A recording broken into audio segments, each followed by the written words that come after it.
Aprecio mucho a Lorenzo Córdoba, quien es el consejero presidente del INE, el Instituto Nacional Electoral. Lorenzo, gracias por contestarme. Buenas tardes. Lorenzo, buenas tardes. A ver. Ahí está.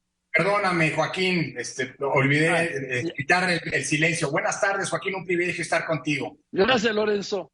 Pues dice el presidente López Obrador que ustedes se vayan a engañar a otra parte.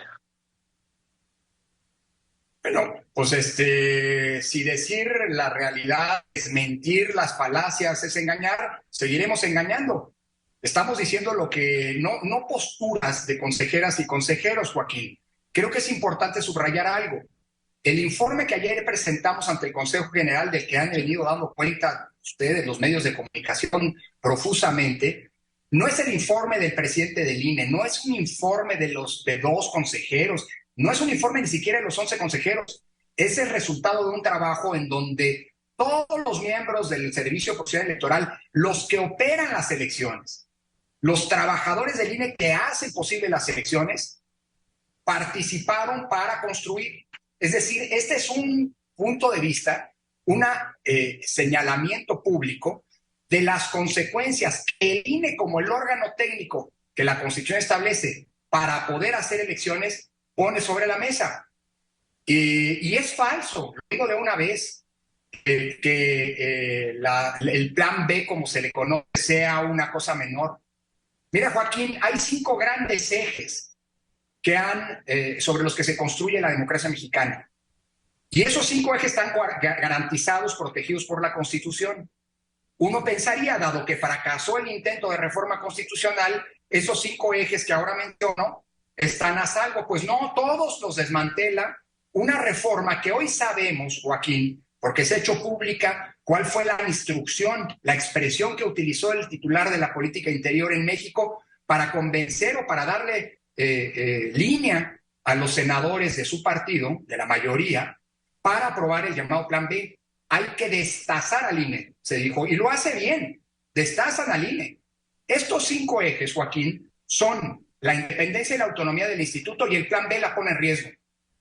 Interviene el legislativo en temas que son competencia exclusiva, así lo dice la Constitución, del INE. 2, desmantela la columna vertebral del instituto, que es el Servicio Profesional Electoral. Te doy un dato, ayer lo hicimos público.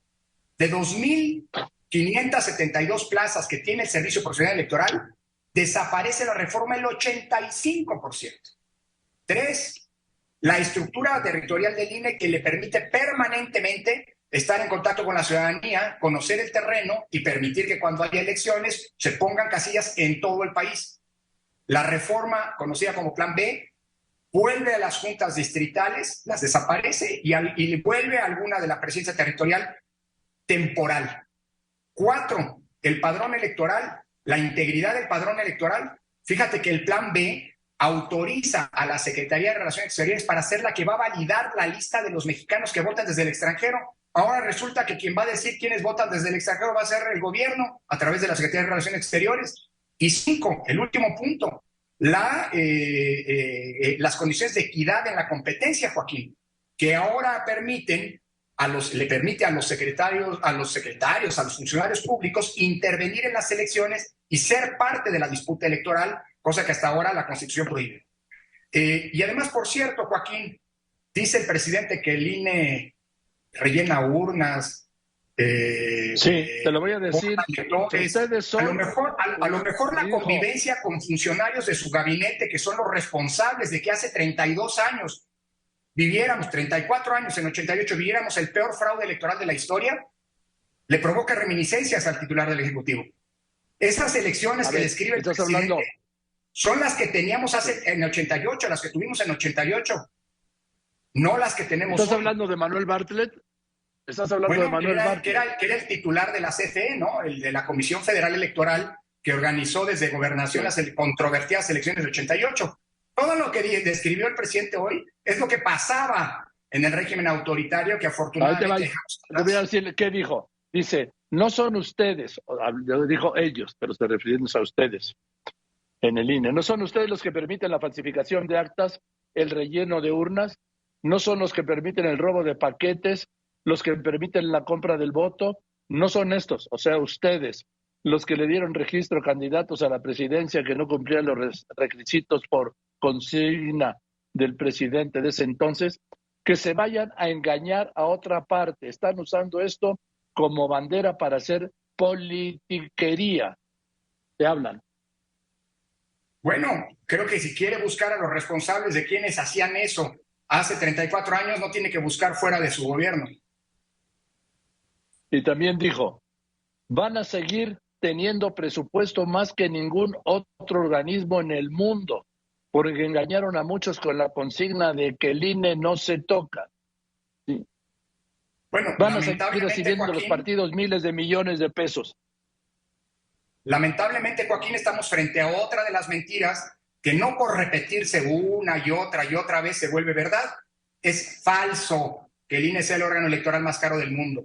Es falso que las elecciones en México sean las más caras del mundo. Déjame darte datos para que no se diga que hacemos politiquería y le dejamos lo de hacer politiquería a quienes no dan datos o dan otros datos. En Colombia, el año pasado, solo el sistema de cómputo para la difusión preliminar de los resultados, el equivalente a nuestro PREP, le costó a las autoridades electorales $300 millones, que representan el 75% de lo que le costó al INE hacer toda la elección federal de 2021. Cierto, ese sistema se usó en 3 ocasiones, en las elecciones del Congreso, en la primera vuelta presidencial y en la segunda. Pero también es cierto que Colombia tiene un padrón electoral 3 veces más chico que el de México. Brasil, Perú, Panamá, con datos, son órganos electorales los de esos países que proporcionalmente al tamaño de la población son más caros que el INE. Yo diría que desde acá se responde puntualmente a las mentiras con datos. Desde allá, bueno, cada quien. Ahora, Lorenzo, sí dijeron ayer en este informe de del INE, sí, del INE, que se lo aprobaron además por unanimidad los 11 consejeros, que está en riesgo la claridad de los resultados y las elecciones mismas. Sí. ¿Está con esta reforma? Sin duda, y déjame ponértelo con datos puntuales que trae consigo la reforma. La operación de las elecciones, Joaquín, no la hace el Consejo General. El Consejo General toma decisiones sobre las reglas, los principios, los lineamientos, cómo se van a hacer las elecciones. La operación misma de las elecciones, lo que permite que haya una casilla cerca de cada uno de nuestros domicilios, de las y los ciudadanos, para poder ir a votar, lo que garantiza que en esas casillas nos espere una boleta, que haya una lista que incluye nuestros nombres y no otros, y que haya en ella ciudadanas y ciudadanos capacitados, nuestros vecinos capacitados, sorteados aleatoriamente, pues, que le van a contar y cuentan bien nuestros votos, es producto de la estructura desconcentrada del INE, lo que hasta ahora se conoce como juntas distritales. Déjame detenerme en esto, Joaquín, porque esto ilustra muy bien cómo esta reforma no es una operación quirúrgica de precisión, sino una operación hecha a machete que cumple bien con el propósito de destazar al INE. Esas juntas distritales, que operan una en cada uno de los 300 distritos en los que se divide el país, se integran por 5 funcionarios de carrera, miembros del Servicio Profesional Electoral. Un vocal ejecutivo que es el responsable de coordinar los trabajos en cada una de esas juntas.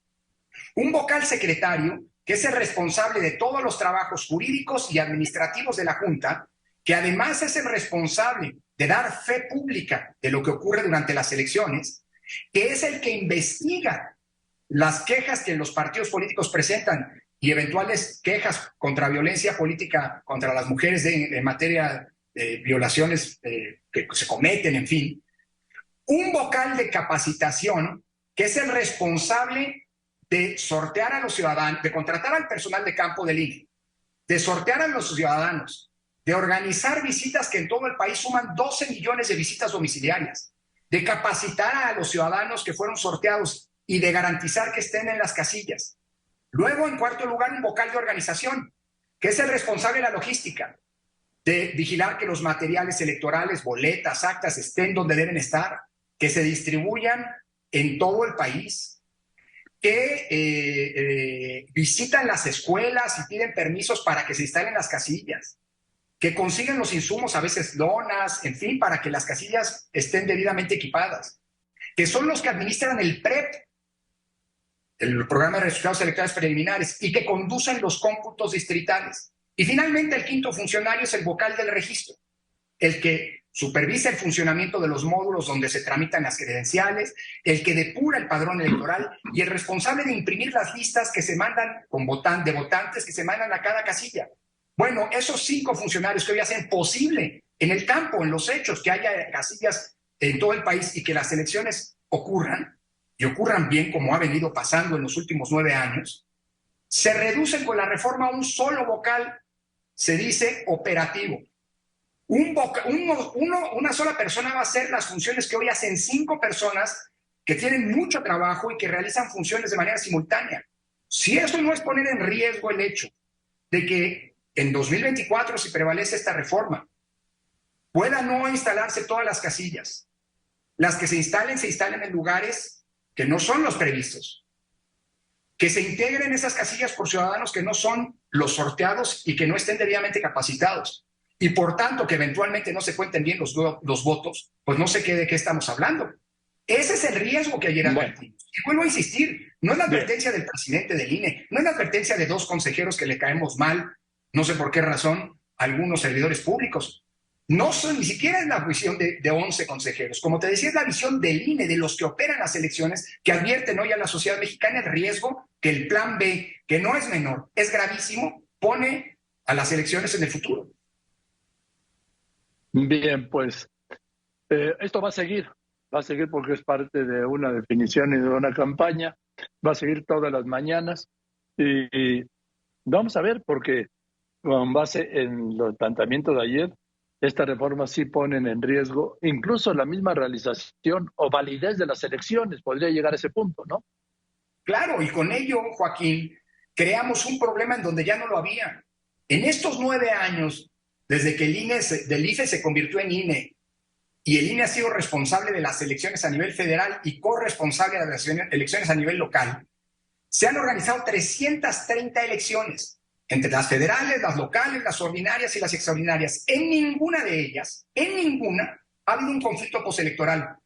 Porque a diferencia de lo que ocurría cuando el gobierno hacía las elecciones, cuando existían un montón de trampas, como las que hacía referencia hoy en la mañana el presidente, a diferencia de entonces, hoy tenemos el periodo de mayor, en estos 9 años, el de mayor estabilidad política y gobernabilidad democrática. Hace 34 años las elecciones eran un problema, hoy ya no lo son. El llamado Plan B, por primera vez, al ser una reforma clara y abiertamente regresiva, pone en riesgo que puedan llevarse a cabo elecciones bien hechas y con ello pone en riesgo la paz pública en la disputa por el poder en el futuro. Por eso es gravísimo y por eso ayer todos los consejeros, vuelvo a insistir, no 1 ni 2, todos los consejeros le instruimos al secretario ejecutivo, que es el representante legal del instituto, que agote todas las instancias jurídicas y presente todos los recursos al alcance del Instituto Nacional Electoral, que seguramente estarán acompañados de decenas de miles de recursos de nuestros trabajadores, por un lado, y de las ciudadanas y ciudadanos, colectivamente o de manera individual, que consideren que sus derechos políticos por esta reforma se ponen en entredicho. Esta reforma se va a combatir judicialmente y confiamos en que en el futuro los responsables de definir la constitucionalidad o no de las normas, pues bueno, garanticen la democracia. Gracias, Lorenzo. Te mando un saludo. Buenas tardes. Gracias, Joaquín. Te mando un saludo también muy afectuoso. Que estés muy bien. Es Lorenzo Córdoba, presidente del INE. Te van a ir con todos los recursos